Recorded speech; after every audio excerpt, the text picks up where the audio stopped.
në shkrim.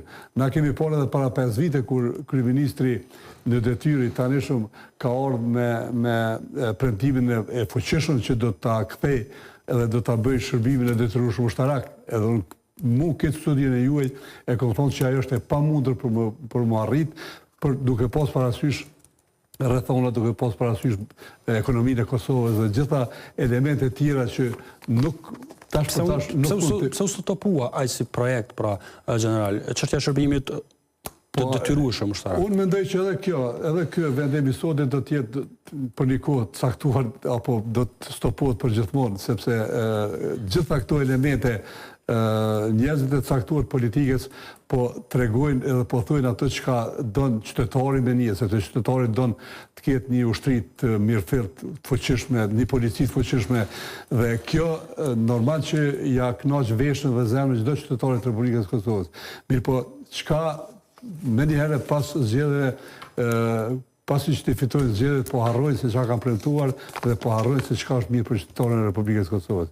Për këtë arsye unë mendoj që ky vendim do duhet që të mirë shumë më herët, është vendim i mirë, por jo që të mirë në kohën e fushatës edhe në kohën pa e bërë një studim të mirëfillt se çka dhe si do duhet të arrihet deri te ky projekt madhor për Republikën e Kosovës. Sa merr kohë një studim i tillë, pra, general, pra për të definuar se dilemat që ngrehen më njëherë janë pra edhe çështjet e konfliktit kompetenca, pra çka i përket policisë, çka i përket gjandarmerisë, çka i përket ushtrisë, ndërkohë ne këtu kemi një ushtri tjetër që është KFOR-i, pra NATO. Këtu dëgjoj, në 2011-2013 u bërë studimi i forcës së sigurisë se çfarë ushtri i vjen Kosovës. 2 vite domethënë. Ekspertët e tonë dhe ekspertët amerikanë. Kjo do duhet disa muaj të merrte kohë për me bënë një studim të mirëfillt që nga numri, kostoja, pajisjet.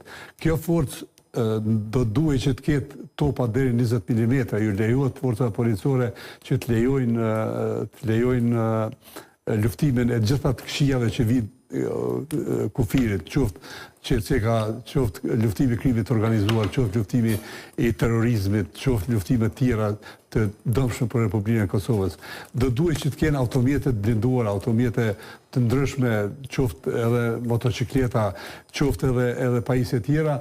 Do të thonë, gjitha kjo do duhet të studiohet edhe kostoja. Ekonomia e Kosovës ne dinë çfarë e kemi.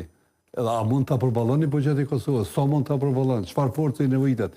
Dhe gjitha kjo forcë që do duhet që të formohet, normal që e don një studim veten dhe e don një afat se për sa duhet të arrihet ky mision. General,